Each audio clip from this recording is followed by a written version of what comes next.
Здравствуйте, мои дорогие! Я снова рада видеть вас на своем канале. Ну что, девчоночки, сегодня новый урок. Поехали! Итак, вот эти ноготочки вы у меня видели в Инстаграм, и вы знаете, многие из вас знают их историю. Для тех же, кто не знает или кто не подписан у меня в Инстаграме, я вам сейчас объясню. Итак, это рука моей ученицы, на которой она самостоятельно смоделировала квадраты. То есть вот эти вот ноготки, которые нарощены у нас на ручках, это наращивала ученица сама себе в первый день курсов. Ну а дизайн уже я ей делаю для того, чтобы она с удовольствием поносила эти ноготочки на своих руках.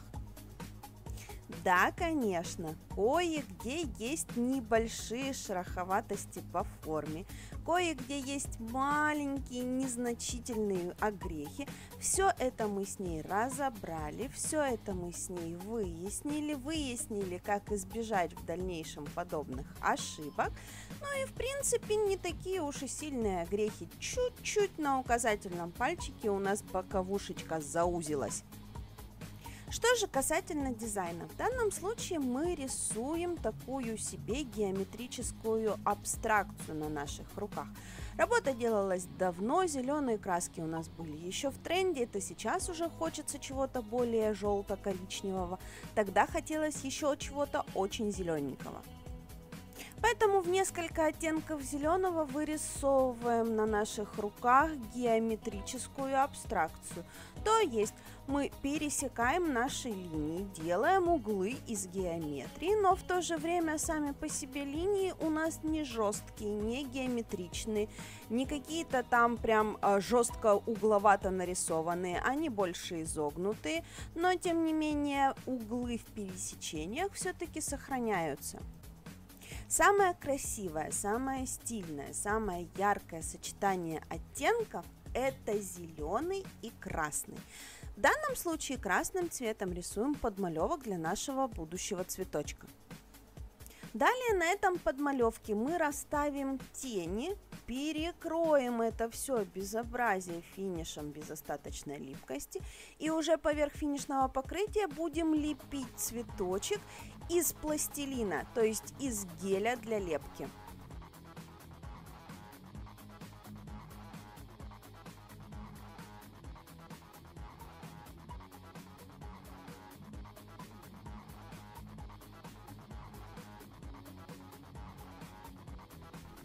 Но для того, чтобы получилась очень красивая цветочная композиция, цветочку, конечно же, необходимы листочки.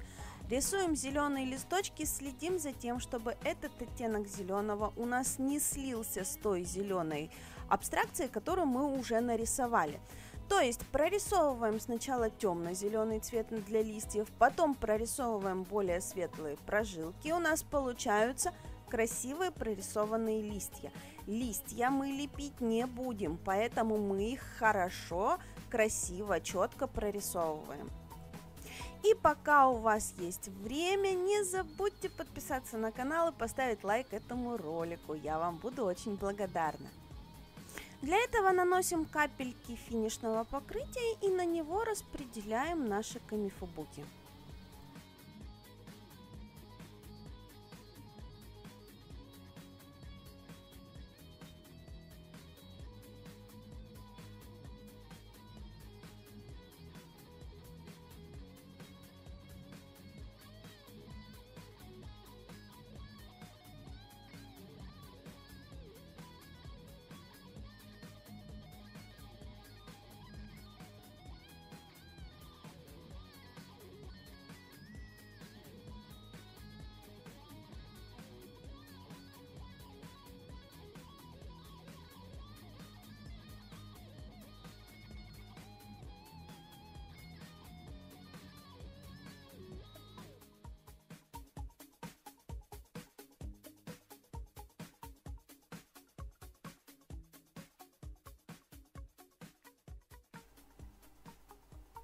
А теперь все самое интересное. Перекрываем финишем, подравниваем поверхность, потому что мы при рисовании абстракции могли налить кое-где капельки геля. Для того, чтобы они нам не мешали, мы заравниваем их топом. И начинаем пролепливать наш цветочек. Цветочек у нас будет многослойный, многоярусный, поэтому начинаем пролепливать всегда с заднего яруса лепесточков. Изначально здесь у нас планировалась роза, но в процессе лепки получился пиончик. В принципе, ничего плохого, очень красивый пиончик получился, но не роза. На самом деле роза от пиончика ничем практически не отличается, кроме расположения лепесточков. Это такой же кружочек, это такой же многоярусный цветочек. Только если бы мы лепесточки сами по себе слепили бы немножечко по-другому, у нас бы вышла розочка. Но как-то так мы с клиенткой решили, что пиончик нам больше нравится. Поэтому разлепливаем такие себе вытянутые лепесточки. Собираем из них центр нашего цветочка, потом добавляем лепестки, которые растут по краю. В общем, вылепливаем так, чтобы получилось красиво. Гель-пластилин – это уникальный материал для лепки. Он очень податлив, он очень с вами готов работать. Он будет работать с вами ровно до тех пор, пока вы не подсушите его в лампе. Поэтому для мастеров, которые только начинают осваивать лепку, это уникальный материал, на котором можно долго и нудно тренироваться. Но качество пластилина тоже на многое влияет. Есть пластилины, которые жесткие, которые не поддаются какой-либо деформации, либо которые слишком мягкие, которые расплываются от малейшего нажима или плывут после того, как вы закончили с ними работать. Поэтому качество геля тоже влияет на конечный результат. У меня есть онлайн-курс по лепке гелем пластилин, на котором ученики пробуют какие-то торговые марки, которые есть у них в наличии. И как мы с ними выяснили, далеко не все торговые марки для этого подходят, потому что даже глядя на фотографию результата работы, уже можно выяснить, что пластилин где-то слишком блестит, как будто его залили, или где-то он оплывает и весь цветочек смотрится, как будто его языком облизали. В общем, здесь тоже нужно уделять внимание материалу. Мой любимый материал, как обычно, будет в описании к ролику. Но кроме материала, конечно же, нужно проследить еще за техникой работы. Я не устаю вам повторять в каждом ролике с лепкой, что лепка должна быть облизанная. Лепочка должна быть вот прям вылизана кисточкой. То есть кисточкой вы должны проработать каждый лепесточек таким образом, чтобы он зазвенел, чтобы краюшки у него захрустели, чтобы получились красивые, четкие бортики у каждого лепесточка. Если вы этого не сделаете, если мы просто положим шарик пластилина и его разлепливать не будем, то, к сожалению, и листочки у нас не получатся. Поэтому не устаем возвращаться к нашим лепесткам, не устаем прорабатывать. Если нам необходимо, берем несколько инструментов в руки. Получается, кисточка у нас разлепливает, палочкой можно где-то что-то почистить, силиконовой кисточкой можно более жесткими движениями куда-то что-то направить. Поэтому не переживаем, работаем с пластилином до тех пор, пока нам не понравится результат.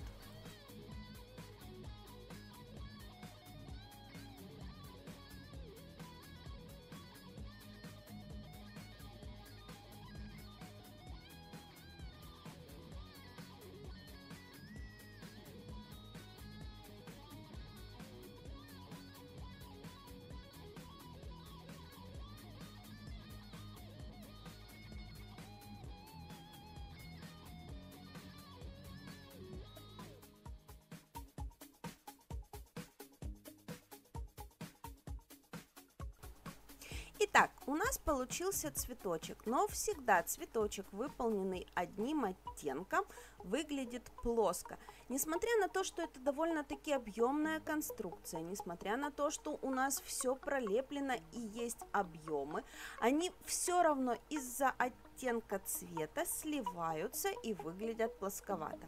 Поэтому в качестве теней, для того, чтобы подчеркнуть объем, мы берем гель-лак и прокрашиваем те места, которые у нас будут самыми глубокими. То есть, как обычно, темный цвет мы всегда выкладываем в тени, светлый цвет выкладываем в возвышенности.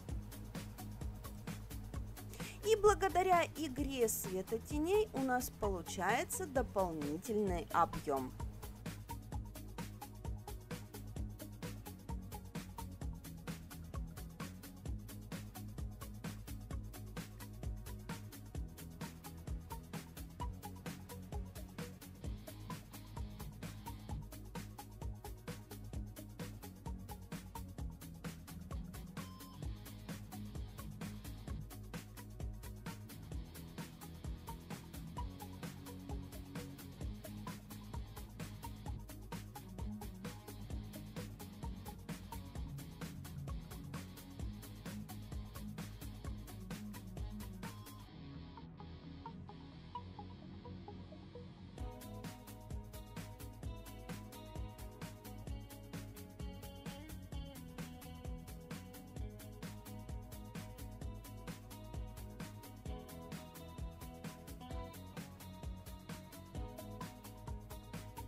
Конечным этапом дорабатываем композиционное движение. Белой красочкой добавляем буквально таки несколько движений, и эти движения заканчивают расположение нашего дизайна на нашем ноготке, привязывают наш цветочек к поверхности ногтевой пластины, и дизайн смотрит целостно и закончено.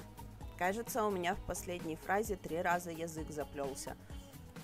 Но тем не менее, в принципе, на этом все. Дизайн у нас готов. Ученица в полном восторге была, несмотря на то, что квадраты она не любит, ей очень понравился и дизайн, и форма. Ну а вы с этой ученицей тоже были знакомы, потому что на канале были прямые эфиры с ее участием. Поэтому давайте передадим в комментариях привет нашей Наталье. Я же на сегодня с вами прощаюсь. Всем до новых встреч. Пока!